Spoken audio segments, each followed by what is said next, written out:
कांग्रेस नेता और लोकसभा में विपक्षी नेता राहुल गांधी ने आरएसएस प्रमुख मोहन भागवत पर हमला बोला है। राहुल गांधी ने कहा कि यह दावा करना कि भारत को 1947 में स्वतंत्रता नहीं मिली, यह हर भारतीय का अपमान है।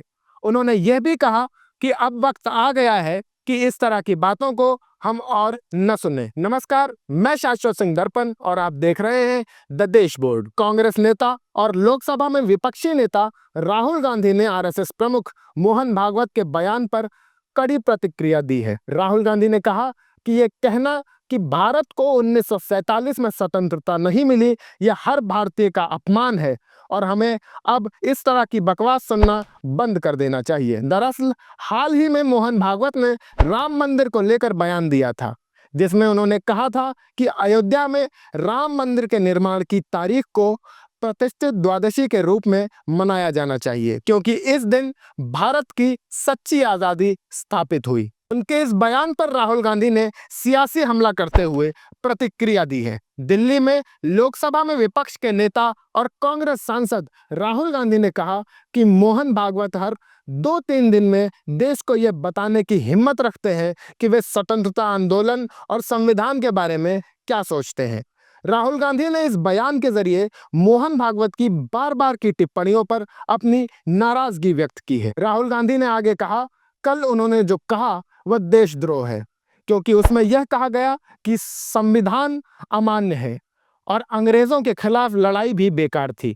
यह कहना कि भारत को 1947 में स्वतंत्रता नहीं मिली हर एक भारतीय का अपमान है। उन्होंने यह भी कहा कि अब वक्त आ गया है कि हम इस तरह की बकवास को सुनना बंद कर दें, क्योंकि ये लोग सोचते हैं कि वे सिर्फ रटते रहेंगे, चिल्लाते रहेंगे और देश इस पर विश्वास कर लेगा। राहुल गांधी ने मोहन भागवत के बयानों पर तीखा कटाक्ष करते हुए कहा कि ये बयान भारतीय जनता और हमारे स्वतंत्रता संग्राम के असली नायक के प्रति एक गहरी बेइज्जती है। उन्होंने यह भी जोड़ा कि भारत के स्वतंत्रता के संघर्ष को किसी भी तरह नकारा नहीं जा सकता और किसी को भी इसकी अहमियत को कम करने का अधिकार नहीं है। राहुल गांधी ने आगे कहा, कल जो कहा गया वह देशद्रोह है, क्योंकि उसमें यह कहा गया कि संविधान अमान्य है और अंग्रेजों के खिलाफ संघर्ष भी निरर्थक था। यह दावा करना कि भारत को 1947 में स्वतंत्रता नहीं मिली हर भारतीय का अपमान है। राहुल गांधी ने मोहन भागवत के बयान को नकारात्मक और अपमानजनक बताते हुए इस देश के स्वतंत्रता संग्राम का अपमान कहा है। आपकी क्या राय है, हमें कमेंट करके जरूर बताइएगा। वीडियो को लाइक करिए, शेयर करिए और हमारे चैनल द देश बोर्ड को सब्सक्राइब करिए। आप सबका बहुत बहुत शुक्रिया।